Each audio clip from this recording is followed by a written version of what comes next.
تو ارشاد باری تعالیٰ ہے وَوُضِعَ الْكِتَابُ، اور کتاب رکھ دی جائے گی. کون سی کتاب؟ کتاب زندگی، یعنی دنیا کی زندگی میں انسان نے جو کچھ بھی کیا ہوگا، اس کا نامہ اعمال جو بھی فرشتوں نے تیار کیا ہوگا، انسان کے دائیں یا بائیں ہاتھ میں رکھ دیا جائے گا، دے دیا جائے گا. فَتَرَى الْمُجْرِمِينَ مُشْفِقِينَ، تو آپ مجرموں کو دیکھیں گے کہ ڈر رہے ہوں گے، یعنی نافرمان سرکش لوگ اس کو ڈرتے ہوئے دیکھیں گے، کیونکہ انہیں معلوم ہو جائے گا، وہ اپنے جرائم دیکھ لیں گے جو انہوں نے آگے بھیجے ہوں گے. وَيَقُولُونَ يَا وَيْلَتَنَا مَا لِهَذَا الْكِتَابِ، اور وہ کہیں گے ہائے بربادی ہماری، ہائے افسوس ہم پر، کیا ہو گیا ہے اس کتاب کو. یعنی جب اس کا معائنہ کریں گے تو بول اٹھیں گے ہائے ہماری ہلاکت، اس کتاب کو کیا ہے. لا يغادر صغیرۃ ولا کبیرۃ الا احصاها، کہ ہماری کوئی چھوٹی بڑی چیز، کوئی بھی کام ہمارا اس نے نہیں چھوڑا، سب کا سب یہاں درج ہے. وَوَجَدُوا مَا عَمِلُوا حَاضِرًا، اور دنیا میں جو کچھ انہوں نے عمل کیے ہوں گے وہ سب وہاں موجود پائیں گے. وَلَا يَظْلِمُ رَبُّكَ أَحَدًا، اور تیرا رب کسی پر بھی ظلم نہیں کرے گا. یعنی فرشتوں نے بندوں کا نامہ اعمال جو لکھا ہوگا وہی دیا جائے گا بندوں کو، اور کچھ کے دائیں ہاتھ میں کچھ کے بائیں ہاتھ میں، اور جزا بھی اسی کے مطابق دی جائے گی. عمر رضی اللہ عنہ نے ابی بن کعب سے کہا ہمیں آخرت کے بارے میں کوئی حدیث سنائیں. قیامت کے دن لوح محفوظ اٹھا لی جائے گی اور مخلوق میں سے ہر ایک اپنے عمل کی طرف دیکھ رہا ہوگا. پھر وہ صحیفے لائے جائیں گے جن میں بندوں کے اعمال ہوں گے، اور وہ عرش کے گرد بکھر جائیں گے. اور اسی کے بارے میں فرمایا وَوُضِعَ الْكِتَابُ فَتَرَى الْمُجْرِمِينَ. تو بات یہ ہے کہ انسان کو اپنا نامہ اعمال دیکھنا ہوگا، اور دیکھ کر وہ اپنے آپ کو ہی کوسے گا، اپنے خبیث اعمال کو دیکھ کر واویلا کرے گا اور پریشان ہوگا، اور پھر کتاب کے بارے میں کہے گا کہ اس کو کیا ہے. یاد رکھیے کہ ہمارے نامہ اعمال میں دو طرح کی چیزیں ہیں، دو طرح کے گناہ ہیں، ایک صغیرہ گناہ ہے اور ایک کبیرہ گناہ ہے. صغیرہ اور کبیرہ گناہوں سے مراد کیا ہے؟ ابن عباس اس کی مثال دیتے ہوئے کہتے ہیں کہ جیسے کبیرہ زور سے ہنسنا اور صغیرہ مسکرانا، یعنی یہی فرق ہے دونوں ہنسی کی قسمیں. یعنی یہ گناہ نہیں، ضروری نہیں کہ یہ گناہ ہو، لیکن ڈفرینشیٹ اس طرح کیا جا سکتا ہے کہ ایک ہی عمل بعض اوقات بہت سنگین ہوتا ہے اور بعض اوقات اس کا چھوٹا ورژن ہوتا ہے. سعید بن جبیر کہتے ہیں کہ صغیرہ سے مراد چھوٹے گناہ میں ملوث ہونا ہے، چھونا اور بوسو کنار کرنا، اور کبیرہ سے مراد زنا ہے. کبیرہ سے پہلے صغیرہ گناہوں کا ذکر ہے، ما لہذا الکتاب لا یغادر صغیرۃ ولا کبیرۃ. یعنی اور فضیل بن ایاز جو تھے وہ جب یہ آیت پڑھتے تھے تو کہتے تھے ہائے افسوس کہ لوگ اللہ کی بارگاہ میں کبیرہ گناہوں سے پہلے صغیرہ گناہوں کے بارے میں چیختے ہوئے شکایت کریں گے. اور پھر یہاں پر احصا کا لفظ استعمال ہوا ہے. احصا کا مطلب ہوتا ہے اس نے شمار کر رکھا ہوگا، احاطہ کر رکھا ہوگا. اور پھر یہ کہ کس چیز کا، چاہے انسان کی زبان سے کوئی لفظ نکلے یا اس کے کوئی ایکشنز ہو. امام قرطبی اپنی تفسیر میں کہتے ہیں کہ انسان کی ہر چیز اس کے ذمے لکھ دی جاتی ہے، یہاں تک کہ بیماری میں اس کا ہائے ہائے کرنا بھی لکھا جاتا ہے، یا جو کرتا ہے. ایک قول ہے کہ ہر وہ چیز جو زبان سے انسان بولتا ہے وہ لکھ دی جاتی ہے. امام احمد کے بارے میں کہا جاتا ہے کہ وہ اپنی بیماری میں ہائے ہائے کہہ رہے تھے تو طاؤس کی طرف سے ان کو یہ بات پہنچی کہ طاؤس نے کہا کہ فرشتہ ہر بات لکھ لیتا ہے، یہاں تک کہ بیماری میں کی جانے والی ہائے بھی لکھتا ہے. اس کے بعد امام احمد نے کبھی ہائے ہائے نہیں کی، یہاں تک کہ فوت ہو گئے، اس کی بجائے اللہ کا ذکر کرتے ہوں گے. قتادہ کہتے ہیں کہ لوگوں کو نامہ اعمال سے یہ شکایت ہوگی کہ اس نے ہر چیز کو ریکارڈ کر دیا ہے. کوئی یہ نہیں کہے گا کہ ہم پر ظلم ہوا ہے، یہ کیوں لکھا گیا. اس پر ان کو اعتراض نہیں ہوگا کہ یہ کیوں لکھا گیا. ان کو پریشانی اس بات کی ہوگی کہ ہر ہی چیز لکھی گئی، سبھی کچھ لکھا گیا. اور پھر یہ ہے کہ وہ اپنے سامنے اس کو پائیں گے، تو کسی پر بھی ظلم نہ ہوگا، نہ نیک لوگوں پر ظلم ہوگا اور نہ گناہگاروں پر ظلم ہوگا. نہ نیک لوگوں کی اطاعت میں سے کوئی کمی کی جائے گی اور نہ گناہگاروں کے عذاب میں کچھ اضافہ کیا جائے گا، کیونکہ اللہ سبحانہ وتعالیٰ کسی پر بھی ظلم نہیں کرتا. ان اللہ لا یظلم مثقال ذرۃ وان تک حسنۃ یضاعفها ویؤت من لدنہ اجرا عظیما. بے شک اللہ ایک ذرے کے برابر بھی ظلم نہیں کرتا، اور اگر ایک نیکی ہوگی تو اسے دگنا کر دے گا اور اپنے پاس سے بہت بڑا اجر عطا کرے گا. سورۃ الانبیاء میں آتا ہے وَنَضَعُ الْمَوَازِينَ الْقِسْطَ لِيَوْمِ الْقِيَامَةِ فَلَا تُظْلَمُ نَفْسٌ شَيْئًا وَإِنْ كَانَ مِثْقَالَ حَبَّةٍ مِّنْ خَرْدَلٍ أَتَيْنَا بِهَا وَكَفَى بِنَا حَاسِبِينَ. اور ہم قیامت کے دن ایسے ترازو رکھیں گے جو عین انصاف ہوں گے، پھر کسی شخص پر کچھ بھی ظلم نہ کیا جائے گا، اور اگر رائی کے ایک دانے کے برابر عمل ہوگا تو ہم اسے بھی لے آئیں گے، اور ہم حساب لینے والے کافی ہیں۔ عبداللہ بن انیس کہتے ہیں کہ انہوں نے نبی صلی اللہ علیہ وسلم کو فرماتے ہوئے سنا کہ اللہ قیامت کے دن بندوں کو اکٹھا کرے گا، یا یہ فرمایا کہ لوگوں کو برہنہ جسم بے ختنہ، بے زور یعنی بے زر پر جمع فرمائے گا۔ وہ کہتے ہیں کہ ہم نے کہا کہ وہمن کا کیا معنی ہے، یعنی جو اس حدیث میں لفظ استعمال ہوا ہے۔ آپ نے فرمایا کہ ان کے پاس کچھ بھی نہ ہوگا، یعنی سوائے اعمال نامے کے اب ان کے پاس کوئی چیز نہیں ہوگی۔ پھر اللہ انہیں ایسی آواز میں پکارے گا کہ اس کو دور والا اس طرح سنے گا جیسے کہ قریب والا سن رہا ہو۔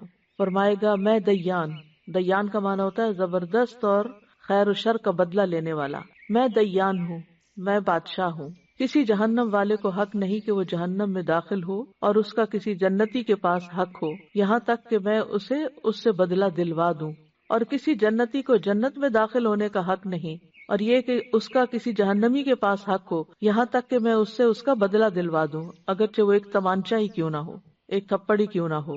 وہ کہتے ہیں ہم نے کہا یہ کس طرح ہوگا جبکہ ہم برہنہ جسم بے ختنہ اور بے زروں پر آئیں گے؟ آپ نے فرمایا نیکیوں اور برائیوں کا معاملہ اور تبادلہ ہوگا، یعنی کسی سے کسی کا مال نہیں لیا جائے گا کیونکہ مال تو ہوگا ہی نہیں، تو نیکیاں اعمال نامے ہی ایکسچینج ہو جائیں گے، جس کے اوپر کسی نے ظلم کیا ہوگا اس کی نیکیاں مظلوم کو مل جائیں گی۔ تو یہ نامہ اعمال دراصل ہے کیا؟ یہ وہ نامہ اعمال ہے جو فرشتے لکھتے ہیں بنی آدم کے تمام اعمال، خیر کے بھی اور شر کے بھی۔ ان نامہ اعمال کو تیار کرنے کے لیے فرشتے مقرر کیے گئے ہیں جن کو کرامن کاتبین کہا جاتا ہے۔ قرآن مجید میں آتا ہے سورۃ قاف میں وَلَقَدْ خَلَقْنَا الْإِنسَانَ وَنَعْلَمُ مَا تُوَسْوِسُ بِهِ نَفْسُهُ وَنَحْنُ أَقْرَبُ إِلَيْهِ مِنْ حَبْلِ الْوَرِيدِ إِذْ يَتَلَقَّى الْمُتَلَقِّيَانِ عَنِ الْيَمِينِ وَعَنِ الشِّمَالِ قَعِيدٌ مَا يَلْفِظُ مِنْ قَوْلٍ إِلَّا لَدَيْهِ رَقِيبٌ عَتِيدٌ۔ اور بلا شبہ یقیناً ہم نے انسان کو پیدا کیا، اور جو کچھ اس کے دل میں وسوسہ گزرتا ہے اسے بھی ہم جانتے ہیں، یعنی صرف زبانی باتیں ہی نہیں بلکہ اندر کے خیالات بھی، نیتیں بھی، اور ہم اس کی رگے جان سے بھی زیادہ اس کے قریب ہیں۔ جب اس کے ہر قول و فعل کو دو لینے والے لیتے ہیں جو دائیں طرف اور بائیں طرف بیٹھے ہیں، وہ کوئی بات منہ سے نہیں نکالتا مگر اس کے پاس ایک تیار نگران ہوتا ہے۔ تو گویا زبان سے نکلنے والا ہر جملہ، ہر لفظ، ہر آہ، ہر ہائے، ہر چیز لکھی جاتی ہے، یعنی تیار نگران بیٹھا ہوتا ہے جو فوراً جھپٹ لیتا ہے، ہر کلام لکھ لیتا ہے خواہ وہ اچھا ہو یا برا ہو۔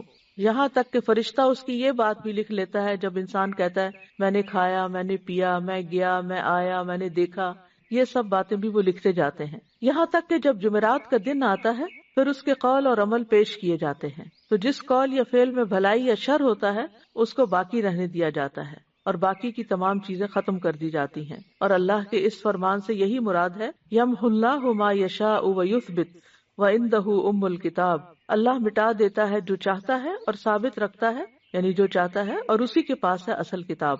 معمر کہتے ہیں کہ حسن بصری نے یہ آیت تلاوت کی عن الیمین و عن الشمال قعید، کہ جو دائیں طرف اور بائیں طرف بیٹھے ہیں، تو کہتے ہیں کہ اے ابن آدم، میں نے تمہارے لیے تمہارے صحیفے کو کھول دیا اور تمہارے ساتھ دو معزز فرشتے مقرر کیے گئے، ان میں سے ایک تمہارے دائیں طرف ہے اور ایک تمہارے بائیں طرف ہے۔ تو جو تمہارے دائیں طرف ہے وہ تمہاری نیکیوں کو ریکارڈ کرتا ہے، اور جو بائیں طرف ہے برائیوں کو ریکارڈ کرتا ہے۔ بس جو چاہو عمل کرو، جو چاہو عمل کرو، تھوڑا کرو یا زیادہ کرو، یہاں تک کہ جب تم مر جاؤ گے تو تمہارا نامہ اعمال لپیٹ دیا جائے گا، پھر وہ تمہاری گردن میں تمہارے ساتھ تمہاری قبر میں ڈال دیا جائے گا، یہاں تک کہ قیامت کے دن ایک ایسی کتاب کی صورت میں نکالا جائے گا جسے تم کھلا ہوا پاؤ گے، اور کہا جائے گا اقرأ کتابک کفا بنفسک اليوم علیک حسیبا، اپنی کتاب پڑھ لو، آج تم خود اپنے آپ پر بطور محاسب خود ہی حساب لینے والے کافی ہو۔ اللہ کی قسم اس ہستی نے تمہارے ساتھ انصاف ہی کیا ہے کہ اس نے خود ہی تمہیں تمہارا محاسب بنا دیا۔ لکھنے والے فرشتوں کی صفات قرآن مجید میں بیان ہوئی ہیں، وَإِنَّ عَلَيْكُمْ لَحَافِظِينَ كِرَامًا كَاتِبِينَ يَعْلَمُونَ مَا تَفْعَلُونَ، حالانکہ بلا شبہ تم پر یقیناً نگہبان مقرر ہیں جو بہت عزت والے ہیں، لکھنے والے ہیں، وہ جانتے ہیں جو تم کرتے ہو۔ پھر اللہ تعالیٰ سے فرشتے پوچھ کر بھی لکھتے ہیں۔ رسول اللہ صلی اللہ علیہ وسلم نے فرمایا فرشتے عرض کرتے ہیں اے رب، تیرا فلاں بندہ گناہ کرنے کا ارادہ کر رہا ہے، اللہ باوجود اس کے کہ اسے خوب دیکھ رہا ہوتا ہے فرشتے سے فرماتا ہے کہ اس کی نگرانی کرتے رہو، اگر یہ گناہ کر بیٹھے تو صرف اتنا ہی لکھنا جتنا اس نے کیا، اور اگر گناہ چھوڑ دے تو اس کے لیے نیکی لکھ دینا۔ کیونکہ اس نے گناہ میری وجہ سے چھوڑا ہے۔ بائیں فرشتے کی ایک خاص ذمہ داری ہے۔ رسول اللہ صلی اللہ علیہ وسلم نے فرمایا، بے شک بائیں طرف والا فرشتہ 6 گھڑیاں مسلمان گناہگار بندے سے اپنا قلم اٹھائے رکھتا ہے، یعنی گناہ کرنے کے بعد بھی وہ 6 گھڑیاں قلم اٹھائے رکھتا ہے۔ پھر اگر وہ شرمندہ ہو اور اللہ سے اس گناہ سے استغفار کر لے تو وہ قلم رکھ دیتا ہے، لکھتا نہیں، ورنہ ایک گناہ لکھ دیتا ہے۔ اسی طرح جو لوگ سو رہے ہوں، نابالغ بچے، مجنون اور پاگل، جب تک کہ انہیں ہوش نہ آ جائے، ان سب سے بھی قلم اٹھا لیا گیا ہے۔ ان کے اعمال نامے نہیں لکھے جاتے کیونکہ ان کو تو کچھ سمجھ ہی نہیں۔ تو نامہ اعمال کس لیے لکھے جائیں گے؟ تاکہ وہ انسان پر گواہ بن سکیں۔ رسول اللہ صلی اللہ علیہ وسلم نے فرمایا، بے شک اللہ تعالیٰ فرماتے ہیں، اے میرے بندو، یہ تمہارے اعمال ہیں کہ جنہیں میں تمہارے لیے شمار کر رہا ہوں، پھر میں تمہیں ان کا پورا پورا بدلہ دوں گا۔ تو جو آدمی بہتر بدلہ پائے وہ اللہ کا شکر ادا کرے، اور جو بہتر بدلہ نہ پائے تو وہ اپنے ہی نفس کو ملامت کرے۔ یعنی خود انسان کے لیے یہ سب کچھ لکھوایا جا رہا ہے تاکہ کل کو انسان انکار نہ کر سکے کہ میں نے تو یہ کیا ہی نہیں تھا۔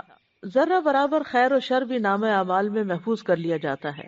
سورۃ الزلزلہ میں آتا ہے، فَمَن يَعْمَلْ مِثْقَالَ ذَرَّةٍ خَيْرًا يَرَهُ وَمَن يَعْمَلْ مِثْقَالَ ذَرَّةٍ شَرًّا يَرَهُ۔ جس نے ذرہ بھر نیکی کی ہوگی وہ اسے دیکھ لے گا، اور جس نے ذرہ بھر بدی کی ہوگی وہ بھی اسے دیکھ لے گا۔ نیکیاں اور گناہ دونوں لکھے جائیں گے۔ ابن عباس سے روایت ہے کہ رسول اللہ صلی اللہ علیہ وسلم اپنے رب تبارک و تعالیٰ سے روایت کرتے ہوئے فرماتے ہیں کہ بے شک اللہ نے نیکیاں اور برائیاں لکھی، پھر ان کو بیان فرمایا، پس جس نے کسی نیکی کا ارادہ کیا لیکن اس پر عمل نہ کر سکا، اللہ نے اس کے لیے اپنے پاس ایک مکمل نیکی کا بدلہ لکھا۔ اگر اس نے ارادے کے بعد عمل بھی کر لیا تو اللہ تعالیٰ نے اپنے پاس اس کے لیے 10 نیکیوں سے لے کر 700 تک، بلکہ اس سے بھی زیادہ لکھا۔ اور جس نے کسی برائی کا ارادہ کیا پھر اس پر عمل نہیں کیا تو اللہ نے اس کے لیے اپنے پاس ایک مکمل نیکی لکھی، اور اگر اس نے ارادے کے بعد اس پر عمل بھی کر لیا تو اللہ نے اس کے لیے صرف ایک برائی لکھی۔ اسی طرح بیماری یا سفر کی وجہ سے اگر کوئی شخص کوئی کام نہیں کر سکتا تو وہ اس کے لیے لکھ دیا جاتا ہے، یعنی اگر نہیں بھی کر پا رہا تو بھی جو صحت کی حالت میں اور گھر میں رہتے ہوئے وہ کرتا تھا، وہ سفر کی حالت میں بھی وہ سارے اعمال اس کے نامہ اعمال میں لکھے چلے جاتے ہیں۔ رسول اللہ صلی اللہ علیہ وسلم نے فرمایا، جب کوئی بندہ بیمار ہوتا ہے یا سفر میں جاتا ہے تو اس کے وہ تمام اعمال لکھ دیے جاتے ہیں جو وہ حالت قیام اور زمانہ تندرستی میں کیا کرتا تھا۔ رسول اللہ صلی اللہ علیہ وسلم نے یہ بھی فرمایا کہ جب مسلمان آدمی بیمار ہوتا ہے تو اللہ تعالیٰ اعمال لکھنے والے فرشتوں سے کہتے ہیں کہ یہ بندہ اپنی صحت مندی میں جو بہترین اعمال کرتا تھا ان کے مطابق اس کا اجر و ثواب لکھتے جاؤ یہاں تک کہ میں اسے شفا عطا کر دوں۔ تو اس لیے بندہ مومن کے لیے تو بیماری بھی ایک رحمت ہے کہ اس کو بیماری پر صبر کرنے کا، تکلیف اٹھانے کا بھی اجر ملتا ہے، اور اس کے ساتھ ساتھ اس کے نامہ اعمال میں نیکیاں بھی لکھی جاتی ہیں۔ اسی طرح جو شخص اچھی نیت رکھتا ہے اور پھر کام نہیں کر سکتا تو اس کی نیت کی وجہ سے بھی اس کو اجر ملتا ہے۔ تہجد کے لیے اگر کوئی نیت کر کے سوئے لیکن اس کی آنکھ ہی نہیں کھلی اور وہ تہجد اس کے رہ گئے تو پھر بھی اس نہ اٹھ سکنے کے باوجود اس کی نیت کی بنا پر اس کو ثواب مل جاتا ہے، اور اس کی نیند اس کے رب کی طرف سے اس پر صدقہ ہوتی ہے۔ پھر اگر کوئی معقول عذر ہو، کوئی وجہ ہو اور اس وجہ سے انسان نیک عمل نہ کر سکے تو اس پر بھی اجر لکھا جاتا ہے، جیسے سورۃ التوبہ میں آتا ہے، وَلَا يَطَعُونَ مَوْطِئًا يَغِيظُ الْكُفَّارَ وَلَا يَنَالُونَ مِنْ عَدُوٍّ نَيْلًا إِلَّا كُتِبَ لَهُمْ بِهِ عَمَلٌ صَالِحٌ إِنَّ اللَّهَ لَا يُضِيعُ أَجْرَ الْمُحْسِنِينَ۔ اور نہ کسی ایسی جگہ پر قدم رکھتے ہیں جو کافروں کو غصہ دلائے، اور نہ کسی دشمن سے کوئی کامیابی حاصل کرتے ہیں مگر اس کے بدلے ان کے لیے ایک نیک عمل لکھ دیا جاتا ہے۔ یقیناً اللہ نیکی کرنے والوں کا اجر ضائع نہیں کرتا۔ یعنی یہ ان لوگوں کے بارے میں آیت اتری تھی جو جنگ تبوک سے پیچھے رہ گئے تھے کیونکہ ان کے پاس سواریاں نہیں تھی، وہ ساتھ نہیں جا سکتے تھے، تو ان کے بارے میں کہا گیا کہ جہاں جہاں بھی لشکر جا رہا ہے یہ ان کے ساتھ ہے، اور ان کے لیے بھی نیک عمل لکھا جا رہا ہے کیونکہ ان کا سچا ارادہ تھا جانے کا۔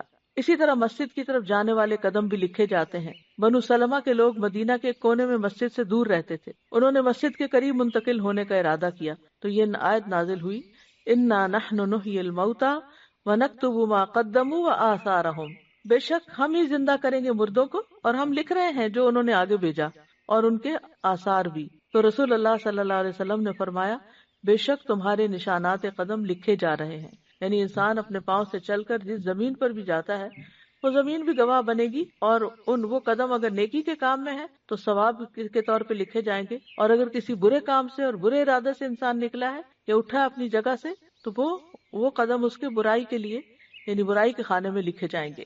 اسی طرح طواف میں اٹھائے گئے قدم وہ بھی لکھے جاتے ہیں۔ رسول اللہ صلی اللہ علیہ وسلم نے فرمایا جو شخص گن کر طواف کے 7 چکر لگائے اور 2 رکعت نماز پڑھے تو یہ ایک غلام آزاد کرنے کے برابر ہے، یعنی ثواب ہے۔ اور جو شخص ایک قدم بھی اٹھاتا یا رکھتا ہے، یعنی ایک اٹھاتا ہے ایک رکھتا ہے ایک اٹھاتا ہے ایک رکھتا ہے، تو ہر قدم پر اس کے لیے 10 نیکیاں لکھی جاتی ہیں اور اس سے 10 گناہ مٹائے جاتے ہیں اور اس سے 10 درجات بلند کیے جاتے ہیں۔ اس سے انسان اندازہ کر سکتا ہے کہ کتنا زیادہ اجر و ثواب ہے۔ پھر حاجی کی سواری کے قدم لکھے جاتے ہیں۔ نبی صلی اللہ علیہ وسلم نے فرمایا جب تم اپنے گھر سے بیت الحرام کے ارادے سے نکلتے ہو تو تمہاری اونٹنی کوئی قدم نہیں رکھتی اور نہ اسے اٹھاتی ہے مگر اللہ تعالیٰ اس کے ساتھ تمہارے لیے ایک نیکی لکھ دیتا ہے اور تم سے ایک گناہ مٹا دیتا ہے۔ یعنی حاجی سفر پر ہی نکلتا ہے، اپنا ایک قدم اٹھاتا ہے، سواری پر بیٹھتا ہے، تو بظاہر تو یہ انسان کہتا ہے کہ میرا پتہ نہیں کیا ثواب ہے کیا نہیں، میں تو سواری پر بیٹھا ہوا ہوں، لیکن اس کا بھی اجر بتا دیا گیا کہ اگر یعنی کہ سواری پر وہ اللہ کے کام کے لیے نکلتا ہے، بیت الحرام کی طرف نکلتا ہے، تو جو قدم سواری اٹھاتی ہے وہ اس ہر قدم کے لیے نیکی لکھی جاتی ہے۔ پھر اسی طرح سلام کرنا اور سلام کا جواب دیا جانا، اس میں بھی یعنی انسان کے لیے نیکیاں لکھی جاتی ہیں۔ سہل بن حنیف کہتے ہیں کہ رسول اللہ صلی اللہ علیہ وسلم نے فرمایا جس نے السلام علیکم کہا اس کے لیے 10 نیکیاں لکھی جائیں گی، جس نے السلام علیکم ورحمۃ اللہ کہا اس کے لیے 20 نیکیاں لکھی جائیں گی، اور جس نے السلام علیکم ورحمۃ اللہ وبرکاتہ کہا اس کے لیے 30 نیکیاں لکھی جائیں گی۔ اسی طرح جو تسبیحات ہم پڑھتے ہیں، آپ نے فرمایا اللہ نے 4 کلمات چنے ہیں، سبحان اللہ والحمد للہ ولا الہ الا اللہ واللہ اکبر۔ جس نے سبحان اللہ کہا اس کے لیے 20 نیکیاں اور 20 برائیاں مٹا دی جاتی ہیں، جس نے اللہ اکبر کہا اس کے لیے بھی اسی طرح، اور جس نے لا الہ الا اللہ کہا اس کے لیے بھی اسی طرح، الحمدللہ کہا اس کے لیے بھی، یعنی 4 کلمات پہ ہر کلمہ کہنے پر یہ نیکیاں لکھی جاتی ہیں اور ساتھ برائیاں بھی مٹائی جاتی ہیں۔ اسی طرح گھر والوں پہ خرچ کرنے اور مریض کی عیادت کرنے کا ثواب بھی لکھا جاتا ہے۔ رسول اللہ صلی اللہ علیہ وسلم نے فرمایا جو شخص اللہ کی راہ میں اپنی زائد چیز خرچ کر دے تو اس کا ثواب 700 گنا تک ہوگا۔ تو اگر ضرورت کی چیز خرچ کرے تو کتنا زیادہ ثواب ہوگا۔ اور جو اپنی ذات پر اور اپنے اہل خانہ پر خرچ کرے یا کسی بیمار کی عیادت کرے یا کسی تکلیف دہ چیز کو راستے سے ہٹا دے تو ہر نیکی کا بدلہ اس کے مثل 10 نیکیاں ہوں گی۔ اسی طرح جانور کی خوراک کے دانے کے بدلے نیکی لکھی جاتی، یعنی اگر آپ میں سے پرندے ہیں وہ ہو گئے یا ویسے آپ نے کوئی جانور پالے ہوئے ہیں تو جو بھی چارہ ان کو کھلاتے ہیں ہر دانے کے بدلے نیکی لکھی جاتی ہے۔ روح بن زمبا کہتے ہیں کہ ایک مرتبہ وہ تمیم داری کے ہاں ملاقات کے لیے گئے، وہاں پہنچ کر دیکھا کہ وہ خود اپنے گھوڑے کے لیے جو کے دانے صاف کر رہے ہیں، حالانکہ ان کے اہل خانہ بھی وہیں تھے۔ روح ان سے کہنے لگے کیا ان میں سے کوئی یہ کام نہیں کر سکتا، انہیں گھر والے نہیں کر سکتے؟ تمیم نے فرمایا کیوں نہیں، لیکن بات یہ کہ میں نے رسول اللہ صلی اللہ علیہ وسلم کو فرماتے ہوئے سنا کہ جو مسلمان اپنے گھوڑے کے لیے جو کے دانے صاف کرے پھر اسے وہ کھلا دے تو اس کے لیے ہر دانے کے بدلے میں ایک نیکی لکھی جائے گی۔ پھر اسی طرح اللہ کے راستے میں رکھے گئے جانور کے آثار لکھے جانا۔ پہلے زمانے میں تو ظاہر ہے کہ جانوروں کے اوپر سواری کی جاتی تھی، آج کے دور میں گاڑیاں ہیں، تو اسی اعتبار سے جو شخص نیکی کے کاموں کے لیے اپنی سواری رکھتا ہے تو اس کے لیے اسی طرح اجر ہے۔ پھر اسی طرح لوگوں کو معاف کرنا لکھا جاتا ہے۔ رسول اللہ صلی اللہ علیہ وسلم نے فرمایا تم سے پہلے آدمیوں میں سے ایک آدمی کا حساب لیا گیا تو اس کے پاس کوئی نیکی نہیں تھی مگر یہ کہ وہ لوگوں سے لین دین کیا کرتا تھا، وہ مالدار آدمی تھا، اپنے غلاموں کو حکم دیتا کہ وہ تنگ دست سے درگزر کریں، یعنی جو حالات تنگ ہے نہیں دے سکتا قرضہ واپس نہ دے، یا کوئی چیز خریدنا چاہتا ہے اور پیسے نہیں ہے اس کے پاس تو اس کو چھوڑ دیں، آدھے چھوڑ دیں پورے چھوڑ دیں۔ اور اللہ تبارک و تعالیٰ نے فرمایا ہم اس بات کے زیادہ حقدار ہیں کہ تم بھی اس سے درگزر کرو، یعنی فرشتوں سے کہا کہ تم بھی اس سے درگزر کرو۔ پھر اسی طرح لوگوں کی تکلیف پریشانی دور کرنا یہ بھی لکھا جاتا ہے۔ رسول اللہ صلی اللہ علیہ وسلم نے فرمایا جو شخص کسی مسلمان کی کسی پریشانی کو دور کرتا ہے اللہ تعالیٰ قیامت کے دن اس کی پریشانی کو دور کرے گا، اور جو کسی مسلمان کی پردہ پوشی کرتا ہے اللہ تعالیٰ قیامت کے دن اس کی پردہ پوشی فرمائے گا، یعنی اس کے عیب ظاہر نہیں کرے گا۔ اس لیے بہت ضروری ہے کہ انسان دوسروں کی غیبت نہ کرے، دوسروں کی عیب جوئی نہ کرے، دوسروں کی برائیاں کسی اور کے سامنے ظاہر نہ کرے۔ پھر راستے سے تکلیف دہ چیز ہٹانا، رسول اللہ صلی اللہ علیہ وسلم نے فرمایا جس نے مسلمانوں کے راستے سے تکلیف دہ چیز ہٹائی، کوئی فرنیچر ہے، کوئی اینٹ پتھر ہے، کسی قسم کی کوئی بھی چیز، اللہ اس کے لیے ایک نیکی لکھے گا، اور جس کے لیے اللہ نیکی لکھ دیتا ہے اسے اس کی وجہ سے جنت میں داخل کر دیتا ہے۔ پھر جس طرح نیکیاں لکھی جاتی ہیں اس طرح گناہ بھی لکھے جاتے ہیں، تو اس سے بھی ڈرنا چاہیے۔ چھوٹے چھوٹے گناہ بھی لکھے جاتے ہیں۔ نبی صلی اللہ علیہ وسلم نے حضرت عائشہ سے فرمایا اے عائشہ معمولی گناہوں سے اپنے آپ کو بچاؤ، کیونکہ اللہ عز و جل کے ہاں ان کی بھی تفتیش ہو سکتی ہے۔ پھر آنکھ کی خیانت بھی لکھی جاتی۔ رسول اللہ صلی اللہ علیہ وسلم نے حضرت علی سے فرمایا، اے علی، نامحرم عورت پر ایک نظر پڑ جائے تو دوبارہ نہ ڈالو، کیونکہ پہلی نظر تمہیں معاف ہے، دوسری نہیں۔ پھر رازوں اور سرگوشیوں کا لکھا جانا، یعنی راز اور وسپرنگ جو ہے، یعنی چپکے چپکے جو باتیں کی جاتی ہیں، یہ بھی فرشتے سن لیتے ہیں اور وہ بھی لکھ لیتے ہیں۔ سورۃ زخرف میں آتا ہے، ام یحسبون انا لا نسمع سرهم ونجواهم بلا ورسلنا لدیہم یکتبون، یا وہ گمان کرتے ہیں کہ بے شک ہم ان کا راز اور ان کی سرگوشی نہیں سنتے؟ کیوں نہیں، اور ہمارے بھیجے ہوئے ان کے پاس لکھتے رہتے ہیں۔ بلا ورسلنا لدیہم یکتبون۔ پھر معمولی خیانتیں بھی لکھی جاتی ہیں۔ نبی صلی اللہ علیہ وسلم مال غنیمت میں سے ایک جانور کی پیشانی کے بال پکڑتے اور فرماتے، اس میں سے میرا بھی وہی حصہ ہے جو تم میں سے کسی کا ہے، سوائے خمس کے، اور وہ بھی تم پر ہی لوٹا دیا جاتا ہے، لہذا دھاگا اور سوئی یا اس سے بھی کم درجے کی چیز ہو تو واپس کر دو، اور خیانت سے بچو، کیونکہ وہ قیامت کے دن خائن کے لیے باعث عار و ندامت ہوگی۔ پھر اسی طرح مسجد میں گندگی پھیلانا بھی لکھا جاتا ہے۔ نبی صلی اللہ علیہ وسلم نے فرمایا، میری امت کے اعمال مجھ پہ پیش کیے گئے، نہیں لکھے ہوئے، پیش کیے گئے، دکھائے گئے، تو میں نے ان کے برے اعمال میں سے مسجد میں تھوکنا اور اس کا دفن نہ کرنا پایا۔ پھر غلاظت پھیلانا، نبی صلی اللہ علیہ وسلم نے فرمایا، جس شخص نے قبلہ رخ تھوک دیا وہ قیامت کے دن اس حال میں آئے گا کہ اس کا تھوک اس کی دونوں آنکھوں کے درمیان ہوگا، یعنی پیشانی پہ لگا ہوا ہوگا۔ پھر اسی طرح تنہائی میں کیے گئے حرام کام بھی لکھے جاتے ہیں۔ قیامت کے دن نامہ اعمال کس طرح پیش ہوگا، اس کے بارے میں ہے کہ سب سے پہلے لوگ قبروں سے اٹھائے جائیں گے، ہارن جب سور پھونکا جائے گا تو لوگ قبروں سے اٹھ کر حشر کے میدان میں پہنچنا شروع کر دیں گے۔ وَنُفِخَ فِي الصُّورِ فَإِذَا هُم مِّنَ الْأَجْدَاثِ إِلَىٰ رَبِّهِمْ يَنْسِلُونَ، ساری مخلوق کو اکٹھا کر لیا جائے گا، ایک فرد بھی باقی نہ رہے گا۔ وَيَوْمَ نُسَيِّرُ الْجِبَالَ وَتَرَى الْأَرْضَ بَارِزَةً وَحَشَرْنَاهُمْ فَلَمْ نُغَادِرْ مِنْهُمْ أَحَدًا، اور جس دن ہم پہاڑوں کو چلائیں گے اور آپ زمین کو بالکل چٹیل اور ہموار دیکھیں گے، اور ہم لوگوں کو جمع کریں گے تو ان میں سے کسی کو بھی باقی نہ چھوڑیں گے۔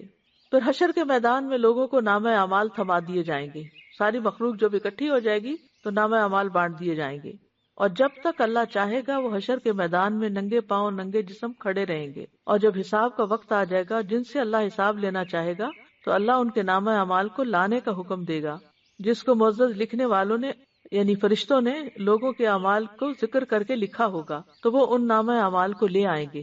پھر کچھ لوگوں کو دائیں ہاتھ میں نامہ اعمال دیا جائے گا، یہ خوش نصیب لوگ ہوں گے۔ کچھ کو ان کا نامہ اعمال بائیں ہاتھ میں دیا جائے گا یا ان کی پشت کے پیچھے سے دیا جائے گا، تو یہ بدبخت لوگ ہوں گے۔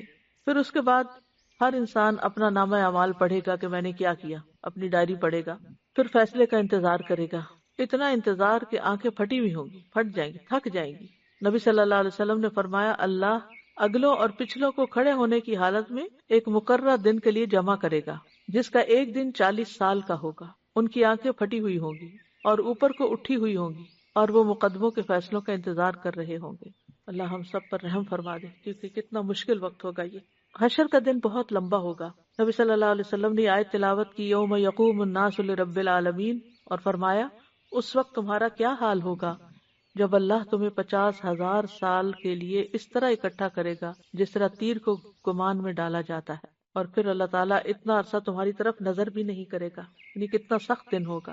اور حشر کے دن کتنی سخت گرمی ہوگی، سورج قریب آ جائے گا، ہر شخص اپنے پسینے میں ڈوبا ہوا ہوگا، اور نبی صلی اللہ علیہ وسلم کی شفاعت کے لیے سارے یعنی حساب شروع کرنے کے لیے نبی صلی اللہ علیہ وسلم کی شفاعت ہوگی۔ اور اس میں ہم دیکھتے ہیں کہ جب لوگوں کو قیامت کا دن بہت لمبا محسوس ہوگا تو وہ ایک دوسرے سے کہیں گے، آؤ آدم علیہ السلام کے پاس چلتے ہیں، وہ ابو البشر ہیں، کہ وہ اپنے رب عز و جل کے سامنے ہماری سفارش کر دے تاکہ وہ ہمارے درمیان فیصلہ شروع کر دے۔ چنانچہ سب لوگ آدم علیہ السلام کے پاس آئیں گے، وہ کہیں گے، میں اس کام کا اہل نہیں ہوں، مجھے میری ایک خطا کی وجہ سے جنت سے نکال دیا گیا تھا، آج تو مجھے صرف اپنی فکر ہے۔ البتہ تم نوح علیہ السلام کے پاس چلے جاؤ جو تمہارے انبیاء کے بنیاد ہیں۔ چنانچہ وہ نوح علیہ السلام کے پاس آئیں گے، وہ بھی یہی کہیں گے کہ میں اس کا اہل نہیں ہوں۔ تم خلیل اللہ ابراہیم کے پاس چلے جاؤ علیہ السلام، تو لوگ ابراہیم علیہ السلام کے پاس جائیں گے تو وہ بھی یہی کہیں گے کہ میں اس کام کا اہل نہیں ہوں۔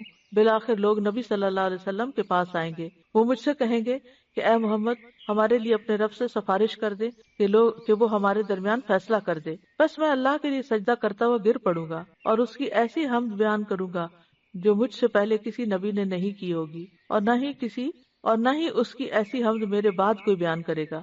پھر کہا جائے گا کہ اے محمد اپنا سر اٹھائیے، آپ کو دیا جائے گا، کہیے سنا جائے گا، سفارش کیجیے، سفارش قبول کی جائے گی۔ تو یہ ہے نبی صلی اللہ علیہ وسلم کی سفارش قیامت کے دن۔ پھر ہر امت کو بھی اس کے نامہ اعمال کی طرف بلایا جائے گا۔ کل امت تدعی الی کتابھا، پھر جس کے دائیں ہاتھ میں نامہ اعمال دیا گیا اس کا حساب آسان ہوگا، اور جس کا نامہ اعمال بائیں ہاتھ میں دیا جائے گا تو وہ ہلاکت کو پکارے گا اور بھڑکتی آگ میں داخل ہوگا۔ دائیں ہاتھ میں نامہ اعمال ملنے والے خوش بخت ہوں گے۔ فَأَمَّا مَنْ أُوتِيَ كِتَابَهُ بِيَمِينِهِ فَيَقُولُ هَاؤُمُ اقْرَءُوا كِتَابِيَهْ إِنِّي ظَنَنْتُ أَنِّي مُلَاقٍ حِسَابِيَهْ فَهُوَ فِي عِيشَةٍ رَاضِيَةٍ، سو جسے اس کا نامہ اعمال اس کے دائیں ہاتھ میں دیا گیا تو وہ کہے گا کہ پکڑ لو پکڑو میرا نامہ اعمال، یقیناً میں نے سمجھ لیا تھا، یعنی مجھے یقین تھا کہ بے شک میں اپنے حساب سے ملنے والا ہوں۔ بس وہ ایک خوشی والی زندگی میں ہوگا، ایک بلند جنت میں ہوگا۔ اور جو بائیں ہاتھ میں جن کو ملے گا وہ حسرتوں کا شکار ہوں گے۔ وہ کہے گا کاش مجھے میرا نامہ اعمال نہ دیا جاتا، اور کاش میں یہ نہ جانتا کہ میرا حساب کیا ہے۔ اے کاش وہ موت کام تمام کر دینے والی ہوتی، یعنی جو میں مر گیا تھا بس وہیں سے کام ختم ہو جاتا، میرا مال کسی کام نہ آیا، میری حکومت مجھ سے برباد ہو گئی۔ پھر اللہ تعالیٰ حق کے ساتھ فیصلے کریں گے، نامہ اعمال سامنے ہوگا، انبیاء گواہ ہوں گے، نامہ اعمال سامنے کھولا جائے گا۔ وَكُلَّ إِنسَانٍ أَلْزَمْنَاهُ طَائِرَهُ فِي عُنُقِهِ وَنُخْرِجُ لَهُ يَوْمَ الْقِيَامَةِ كِتَابًا يَلْقَاهُ مَنشُورًا اقْرَأْ كِتَابَكَ كَفَى بِنَفْسِكَ الْيَوْمَ عَلَيْكَ حَسِيبًا، اور ہم نے ہر انسان کا نصیب اس کی گردن میں لازم کر دیا ہے۔ قیامت کے دن ہم اس کے لیے ایک کتاب نکالیں گے جسے وہ کھلی ہوئی پائے گا۔ اپنی کتاب پڑھ، آج تو خود اپنے آپ پر بطور محاسب کافی ہے، یعنی ہر انسان اپنا حساب خود کر لے گا کہ وہ کیا ڈیزرو کرتا ہے۔ تمام اعمال سامنے حاضر کر دیے جائیں گے۔ یوم تجد کل نفس ما عملت من خیر محضرا وما عملت من سوء، جس دن ہر شخص حاضر کیا ہوا پائے گا جو اس نے نیکی میں سے کیا اور جو بھی اس نے برائی میں سے کیا، اور چاہے گا کاش اس کے اور برائی کے درمیان دور کا فاصلہ ہوتا۔ انسان کو اس کے اگلے پچھلے تمام اعمال بتا دیے جائیں گے۔ يُنَبَّأُ الْإِنسَانُ يَوْمَئِذٍ بِمَا قَدَّمَ وَأَخَّرَ، انسان اپنی کتاب پڑھے گا، پوشیدہ باتیں ظاہر ہوں گی۔ يَوْمَئِذٍ تُعْرَضُونَ لَا تَخْفَى مِنْكُمْ خَافِيَةٌ، سینوں کے بھید کھل جائیں گے۔ وَحُصِّلَ مَا فِي الصُّدُورِ إِنَّ رَبَّهُمْ بِهِمْ يَوْمَئِذٍ لَخَبِيرٌ، ہر شخص اکیلا اللہ سبحانہ تعالیٰ کے سامنے پیش ہوگا۔ نامہ اعمال کی جانچ پڑتال ہوگی، منہ پہ مہر لگ جائے گی، اعضاء گواہی دیں گے، اور سب سے پہلے جو چیز انسان کی بولے گی وہ اس کی ران اور ہتھیلی ہوگی۔ نیتوں سے حساب کا آغاز ہوگا۔ قیامت کے دن سب سے پہلے جس کے خلاف فیصلہ کیا جائے گا وہ شہید ہوگا۔ اس کو نعمتیں یاد کرائی جائیں گی، پوچھا جائے گا نعمتوں کو پا کر کیا کیا؟ وہ کہے گا میں نے تیرے راستے میں لڑائی کی، یہاں تک کہ مجھے شہید کر دیا گیا۔ اللہ تعالیٰ فرمائے گا تو نے جھوٹ بولا، تم اس لیے لڑے تھے کہ تمہیں بہادر کہا جائے، سو کہہ دیا گیا۔ یعنی سب سے پہلے حساب ان سے شروع ہوگا۔ پھر اس کے بارے میں حکم دیا جائے گا کہ اس کو منہ کے بل گھسیٹا جائے یہاں تک کہ آگ میں ڈال دیا جائے۔ اسی طرح جس شخص نے علم حاصل کیا اس کا بھی یہی حال ہوگا، اور جس نے مال خرچ کیا خوب اس کا بھی یہی حال ہوگا۔ حقوق اللہ میں سب سے پہلے نماز کا حساب ہوگا۔ پھر اسی طرح مومن کے گناہوں کو پیش کیا جائے گا اور وہ ڈر رہا ہوگا۔ اللہ سبحانہ و تعالیٰ اسے اس کے گناہوں کا اقرار کروائے گا۔ پھر اللہ تعالیٰ فرمائے گا کیا تو پہچانتا ہے ان کو؟ وہ کہے گا اے رب میں پہچانتا ہوں۔ اللہ تعالیٰ فرمائے گا میں نے دنیا میں تیرے گناہوں پہ پردہ ڈالا اور آج کے دن تیرے گناہوں کو معاف کرتا ہوں۔ پھر اسے اس کی نیکیوں کا اعمال نامہ دے دیا جائے گا۔ کفار اور منافقین کی اعلانیہ تذلیل کی جائے گی، پکار کر بلایا جائے گا اور کہا جائے گا یہ ہیں وہ لوگ جنہوں نے اللہ پہ جھوٹ باندھا۔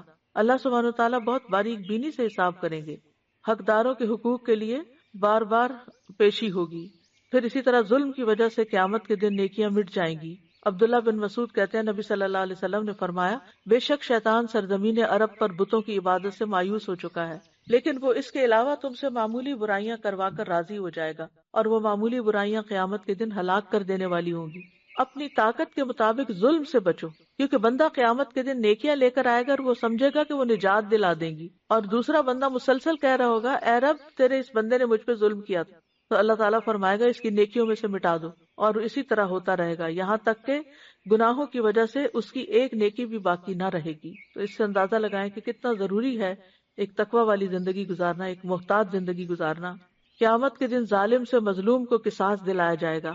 وہ شخص جس کے پاس ڈھیروں نیکیاں ہوں گی لیکن اس نے ساتھ دوسروں کو تکلیف دی ہوگی، کسی کو گالی دی ہوگی، کسی پہ تہمت لگائی ہوگی، کسی کا مال کھایا ہوگا، کسی کا خون بہایا ہوگا، کسی کو مارا ہوگا، تو ان سب لوگوں کی نیکیاں، ان سب لوگوں کو اس آدمی کی نیکیاں دے دی جائیں گی. اور اگر اس کی نیکیاں ان کے حقوق کی ادائیگی سے پہلے ہی ختم ہو گئیں تو ان لوگوں کے گناہ اس آدمی پر ڈال دیے جائیں گے، پھر اس آدمی کو آگ میں ڈال دیا جائے گا. پھر اسی طرح اعمال کو تولا جائے گا، یعنی پیش ہونے کے بعد پھر اعمال تولے جائیں گے. عبداللہ بن قیس کہتے ہیں لوگوں کو قیامت کے دن 3 مرتبہ پیش کیا جائے گا.